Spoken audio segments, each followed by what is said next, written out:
Before there was a fertilizer aisle, before there was a bag of anything blue, granular, or synthetic sitting on a store shelf promising bigger harvests, homesteaders were already growing vegetables that would put most modern gardens to shame. And they weren't doing it with anything you'd find in a lab. They were doing it with 4 ingredients most of us already have sitting in the kitchen right now. This is a fermented growth tonic that was passed quietly between old farming families for generations, mostly by word of mouth, long before anyone thought to write it down. It nearly disappeared completely.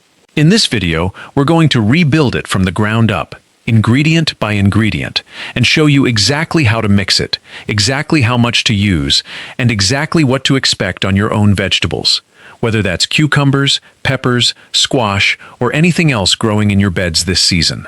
If that sounds like something your garden could use, stay with us, because by the end of this video you'll have the complete method in hand. Welcome to Hidden Harvest Vault, the channel where we dig up growing methods that quietly worked for generations before modern fertilizer took over the conversation, and we test them so you don't have to guess whether they're worth your time. Before we get into the formula, do 2 quick things. First, if this is your first time here, hit subscribe and turn on notifications, because every week we bring back another one of these old-world growing secrets, and you don't want to miss the next one. Second, drop a comment below and let us know what you're growing this season. We read every single one, and it genuinely helps us decide what to dig up next. All right, let's get into where this tonic actually comes from, because understanding why it works is going to matter a lot more than just memorizing a recipe. Long before synthetic fertilizer existed, the entire concept of feeding a plant didn't really exist the way we think about it today. Farmers weren't thinking about feeding the plant directly. They were thinking about feeding the soil and letting the soil feed the plant. That distinction is the whole secret behind this recipe, and it's something a lot of modern gardening advice has quietly lost along the way. Homesteading families relied on whatever was already in the house. Bakers had yeast on hand for bread. Farms that kept a milk cow had buttermilk left over from churning butter. Sugarcane byproduct, in the form of molasses, was a pantry staple used in everything from baking to livestock feed. And baking soda sat in nearly every kitchen cabinet in the country. Nobody was buying fertilizer. They were repurposing what was already there. And in doing so, they stumbled onto something that modern soil science is now circling back around to confirm. Healthy soil microbiology, not just raw nutrients, is what actually drives plant growth. This tonic shows up in old farmhouse notebooks and hand-me-down recipe cards under a handful of different names depending on the region and the generation. But the core method stays remarkably consistent. A sugar source to feed a fermentation. A living organism, the yeast, to drive it. A calcium source, in the buttermilk, to strengthen the plant. And a pH balancer, in the baking soda, to keep the whole thing in check. What's interesting is that modern agricultural science is now validating pieces of this old approach. Researchers studying yeast-based soil amendments have found that yeast doesn't act like a traditional fertilizer at all. It doesn't carry a large direct dose of nitrogen, phosphorus, and potassium the way a bag of commercial fertilizer does. Instead, it works by colonizing plant roots and kick-starting biological activity in the surrounding soil, which is a completely different mechanism than simply feeding a nutrient to a plant. That's the piece almost nobody explains properly, and it's the piece we're going to break down in full before we mix a single drop. Let's go over exactly what goes into a 1-gallon batch. I'll give you the primary ingredient first, then a substitute right after it, so you're covered no matter what's sitting in your kitchen. Ingredient 1. Active dry yeast, 1 tablespoon. Any baker's yeast works here. Instant, active dry, or even a bread starter, if that's what you keep on hand. The yeast is the engine of this entire formula, so don't skip it and don't substitute it out. Ingredient 2. A sugar source. Traditionally, this was blackstrap molasses, 2 tablespoons, because it carries trace minerals that plain sugar doesn't. If you don't have molasses, plain cane sugar, or even brown sugar works as a stand-in at the same quantity, though you'll lose some of the mineral benefit. Ingredient 3. Baking soda, 1 level tablespoon. This is the pH balancer and the one ingredient you never want to increase, which we'll get to shortly. Ingredient 4. Buttermilk, roughly 1 cup for a 1-gallon batch. This is your calcium delivery system, and if you don't have buttermilk on hand, a diluted plain yogurt works as a reasonable substitute. And finally, 1 gallon of lukewarm water, somewhere between 90 and 95 degrees Fahrenheit.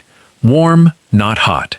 If you have access to captured rainwater, that's ideal, since heavily chlorinated or fluoridated tap water can interfere with the fermentation. If rainwater isn't an option, letting tap water sit out uncovered overnight lets a good portion of the chlorine dissipate before you use it. That's the full ingredient list. 4 pantry staples and water. Nothing exotic, nothing you need to order from 3 different websites. Now let's put it together, step by step, in the exact order that matters. Step 1. Activate the yeast. Take about 1/4 of your gallon of lukewarm water and pour it into a clean jar or bucket. Stir in your sugar source first, the molasses or substitute, so it's fully dissolved before the yeast goes in. This matters because the yeast needs that sugar spread evenly across the surface to feed on right away. Step 2. Sprinkle your tablespoon of active dry yeast across the top of that sugar water. Don't stir it in, just let it sit on the surface. Step 3. Give it time. This is the step almost everyone rushes, and it's the step that determines whether your tonic actually works. A minimum of 2 hours is required for any reaction to begin, but if this is your first time making this, let it sit overnight instead. You're looking for a foamy, almost beer-like head to form on top. That foam is your confirmation that the yeast is alive and active. If you don't see that foam, your yeast may be old, or your water may have been too hot or too cold, and it's better to find that out before you pour it on your plants than after. Step 4. Once the fermentation is active and foaming, pour in the remainder of your gallon of water. Step 5. Add your buttermilk and stir it in slowly with a clean stir stick. Step 6. Last. Add your tablespoon of baking soda and give it one final stir. One important safety note here. If you're storing this in a sealed jar, do not screw the lid on tight. As the fermentation continues, it releases gas, and a fully sealed container can build enough pressure to crack the glass, or worse. Use a loose lid, a cloth cover, or a paper towel secured with a rubber band so the gas can escape safely while keeping debris out. Once it's mixed and the fermentation is active, your batch is ready to use in the garden. Quick reminder before we move into application. If you're finding this useful so far, tap that like button now. It's a small thing, but it's genuinely what tells YouTube to show this video to more gardeners who need it. Okay, let's talk about how to actually apply this without overdoing it. This next part is just as important as the recipe itself, because applying this tonic incorrectly is the single biggest reason people don't get results. First rule, never pour this tonic directly onto bone-dry soil or straight against the base of a plant.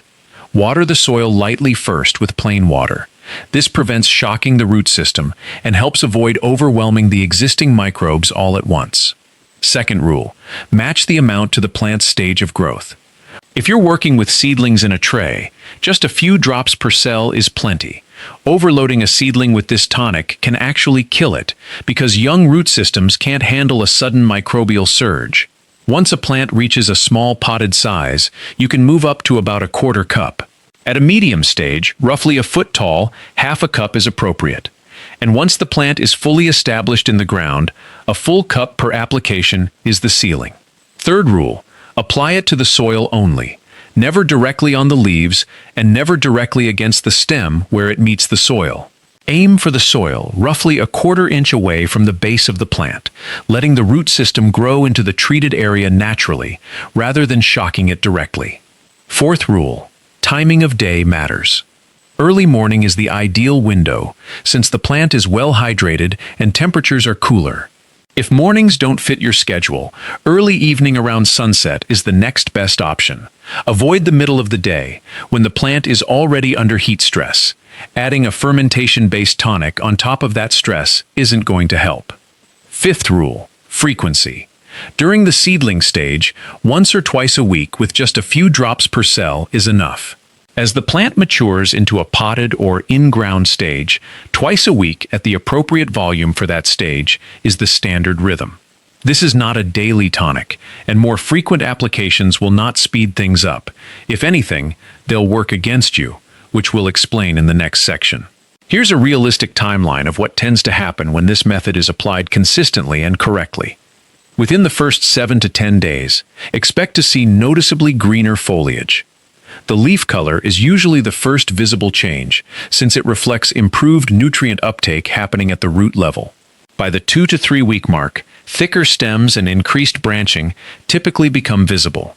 Side by side against untreated plants of the same age, the difference in stem thickness and branch count is usually easy to spot.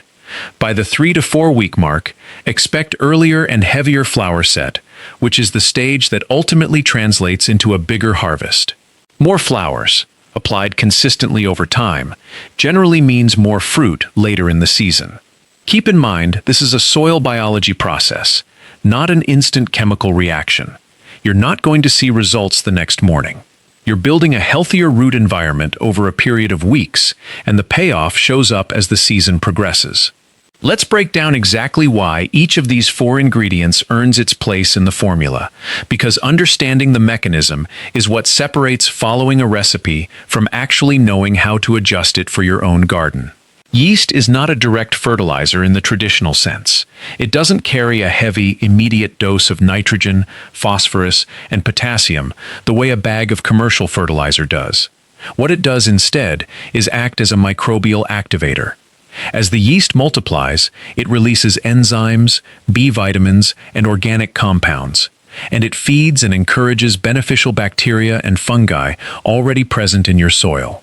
This speeds up the breakdown of organic matter and helps unlock nutrients that may already be sitting in the soil but were previously unavailable to the plant. This is genuinely the most important ingredient in the entire mixture. Buttermilk functions as a calcium delivery system. Many vegetable crops, tomatoes and peppers in particular, struggle with calcium uptake, and that shortfall is a leading cause of blossom end rot. Buttermilk supplies calcium alongside lactic acid and beneficial bacteria, which together support stronger cell wall development in the fruit itself. Molasses supplies trace minerals, iron, potassium, calcium, and magnesium, while also sustaining the fermentation over a longer period than plain sugar alone would. It functions as an extended-release food source for the microbial activity you're trying to build. Baking soda is your pH modifier and fungal control agent. In small, correct amounts, it slightly raises the pH at the soil surface, which creates a less favorable environment for certain fungal pathogens, helping reduce disease pressure and stabilize conditions right at the root zone. Individually, these 4 ingredients do modest things. Combined, in the correct ratio, they create a cascading effect. One ingredient feeds the next stage of biological activity, which feeds the next, which ultimately benefits the plant indirectly through a healthier root environment, rather than through a direct nutrient dump.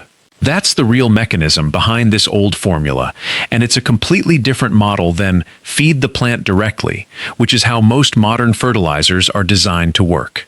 2 optional additions can push this formula further if you want to experiment. 1 teaspoon of wood ash adds potassium and trace minerals back into the mix, and is easy to source if you have a wood-burning fireplace, or it can be ordered online.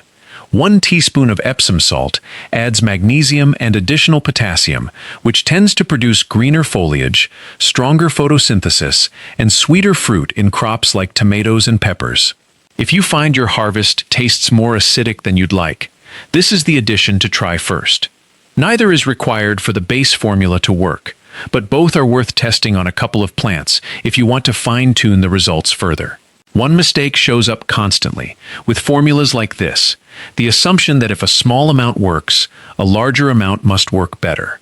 With this tonic, that assumption will actively hurt your garden. Overloading your soil with excess yeast and sugar creates a microbial imbalance. Instead of a healthy, gradual increase in beneficial biological activity, you end up with an overcrowded soil environment competing against your plant's own root system rather than supporting it. The visible result is usually excessive leafy growth with disappointing fruit production. exactly the opposite of what you're trying to achieve. Stick to the ratios in this recipe, stick to the application amounts by growth stage, and resist the urge to double up. And that's the complete method, a forgotten homestead tonic, rebuilt from 4 pantry ingredients, mixed the right way, applied at the right stage, and given the time it actually needs to work.